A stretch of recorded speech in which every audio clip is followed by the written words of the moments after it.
Di conseguenza sono estremamente felice. Allora, 2 ospiti con noi oggi qui in Delta Box Live. Abbiamo Nicolò Gennaro che è presidente di direttore, scusami, ogni tanto devo, sai che con te mi sbaglio sempre, è direttore di CSV, Centro Servizi Volontariato Padova Rovigo, e Alberto Greggio che invece rappresenta Paolo Greggio, mamma mia, oggi non si può rifare tutto.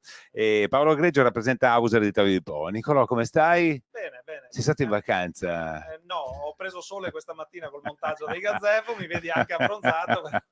Ti vedo. Senti, come sta andando? Molto Mi mancate moltissimo, mi mancate veramente molto. Come va? bene, stiamo lavorando parecchio per appunto, come vedete, è palese sotto il sole di questa bellissima giornata, insomma, per cercare di valorizzare, aiutare, promuovere, sostenere quello che è il volontariato dei nostri territori di Padova e di Rovigo, che è un bene dell'umanità, è un bene da proteggere, un bene da sostenere, e noi 365 giorni all'anno cerchiamo di fare questo. Solidaria funziona, va, la gente, vedo che c'è un via vai.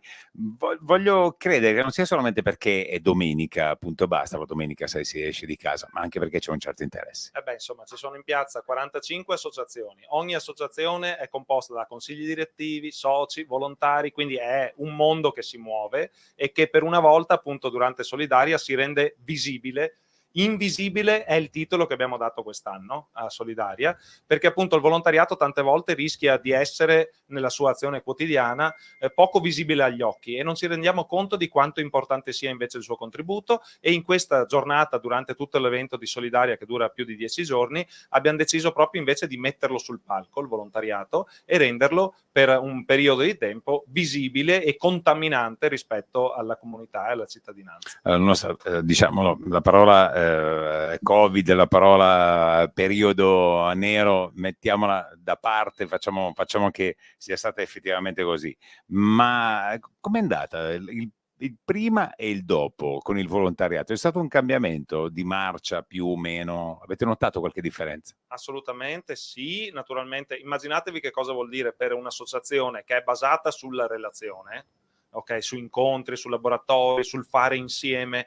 E immaginatevi che cosa vuol dire per quasi un anno, anzi anche di più alla fine, impedire le riunioni, non potersi trovare, non poter vivere queste relazioni di persona. Questo naturalmente ha stravolto le abitudini del volontariato. In tanti casi purtroppo ha avuto anche l'effetto di andare a spegnere anche alcune dinamiche di partecipazione che tenevano in vita le associazioni, e quindi naturalmente le associazioni sono uscite un po' scombussolate. Unito a questo anche il fatto che per tanto tempo non si è potuto fare quelle iniziative di piazza, quelle iniziative di raccolta fondi, quegli incontri che portavano anche in qualche modo le energie, le risorse per la sostenibilità delle associazioni. Ecco, mettiamo insieme tutto, naturalmente siamo usciti un po' frastornati, con tanta voglia di ripartire. Questo i volontari non hanno mai smesso di metterlo in campo, quindi con anche uno slancio verso il futuro, e questa è la fiducia che ci dà anche per la ripartenza, per la riattivazione delle attività. E speriamo che questa Solidaria di piazza, che è un'iniziativa che appunto coinvolgerà tutte le province di Padova e di Rovigo,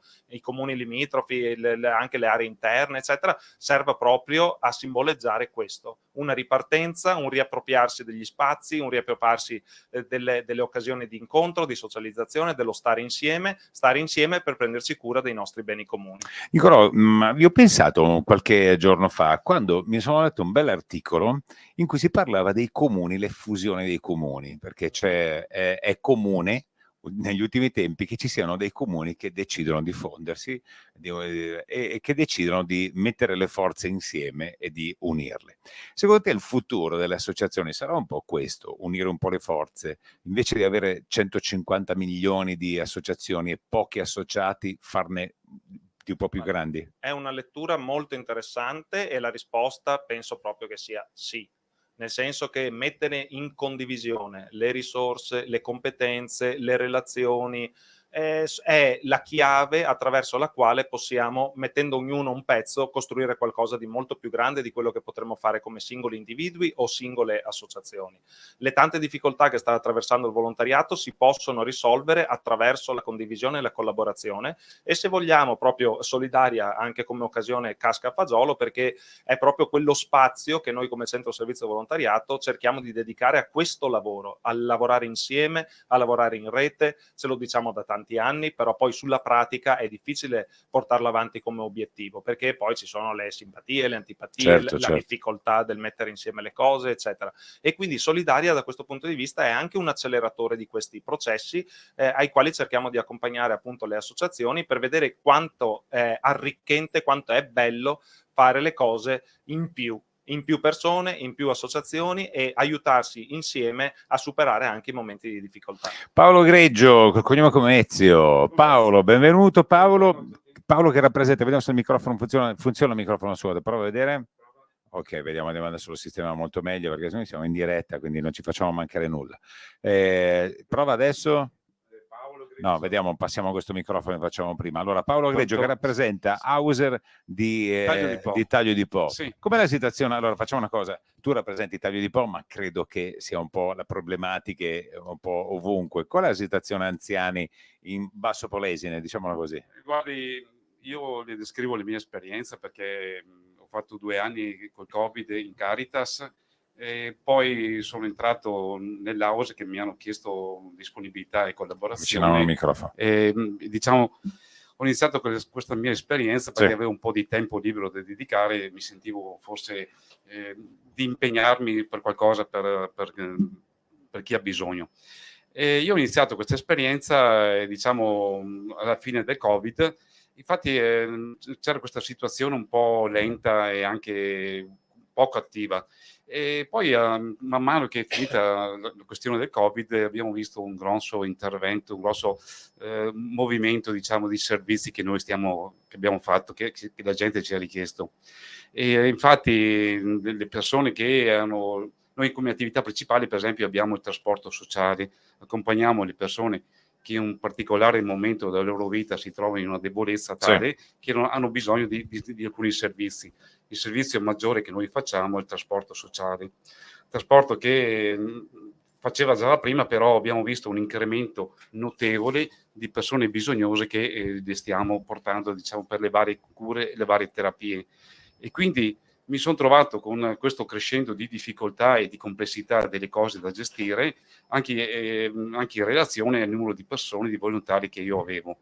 Per fortuna trovo molta sensibilità esternamente, quindi ho persone che si stanno avvicinando, che mi stanno aiutando e stiamo servendo più di 70 persone che settimanalmente li accompagniamo alle varie terapie, alle varie cure. Quindi date loro anche un po' di compagnia. Compagnia, in più nel servizio di trasporto ho pensato di implementare con un servizio di accompagnamento. Io ho visto la persona, una ragazza, una signora, che accompagna la persona malata, l'accompagna all'ospedale. La seguiamo diciamo, nel percorso di accompagnamento nei vari luoghi di cura e questo mi sta dando praticamente un riscontro positivo da parte, diciamo, di questi nostri potenziali clienti.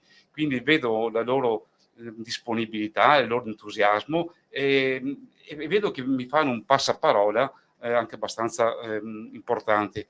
Questo mi dà orgoglio, mi dà anche, diciamo, piacere di questa cosa. Anche una certa speranza, anche Paolo. Sì, quindi invoco sempre di più quelle persone che si trovano, che hanno un po' di tempo libero di dedicarcelo, ecco, ma non per me, ma per dedicarlo per chi ha bisogno. E sono tanti che hanno bisogno. Paolo, per avere informazioni su House basta andare nei comuni, ogni comune ha dei contatti, quindi a Taglio di Po. Esatto. Come mica Laila, il sindaco. Esatto, sì. Sì, devo anche dire che il comune di Taglio di Po è uno dei pochi comuni della provincia di Rovigo che ha un piano perfetto, diciamo, che ci dà notevole soddisfazione e ci dà incoraggiamento, diciamo, nel gestire questo servizio. Grazie Paolo. Nicolò, l'ultima domanda ti faccio, tanto comunque noi siamo qua, CS Voci gira intorno. Andrea, puoi dare il microfono oppure lo passiamo senza...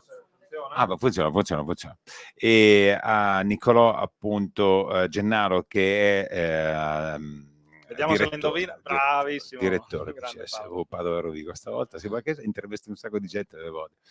Allora, con Paolo adesso ha detto una cosa molto interessante. Insomma, ha parlato della disponibilità del potenziale cliente, che sarebbe l'ammalato piuttosto che chi ha dei problemi, ad essere aiutato, ma non è sbagliata, perché è difficile trovare chi fa volontariato, ma chi deve essere aiutato, quindi che chiede aiuto non è semplice. Quello è il primo passo da fare, è trovare Perché il mi viene da coraggio dire a volte. su 10, 8 dicono aiutatemi, ma 2 non lo dicono proprio. Sono quelli che rischiano poi appunto di rimanere indietro e di non essere aiutati da nessuno. Quello è il primo passo da fare, naturalmente, è quello di alzare la mano e quindi in qualche modo cercare di uscire dall'invisibilità.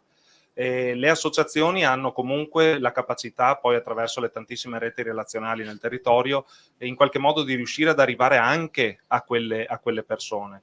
E questo è anche un punto d'orgoglio, insomma, del nostro volontariato, del nostro territorio, è proprio quello di essere molto molto capillari. Questo l'abbiamo visto in maniera super evidente durante il Covid, quando effettivamente anche le persone, proprio i più invisibili degli invisibili, le persone senza dimora, le persone che appunto non hanno un domicilio, eccetera, le persone che non hanno i titoli di soggiorno per stare in Italia, eccetera, tutti comunque hanno trovato accoglienza, supporto e tutto quello che poteva in qualche modo aiutarli in quella situazione particolarmente difficile. Quindi quello è il primo passo. Poi il sogno del volontariato qual è?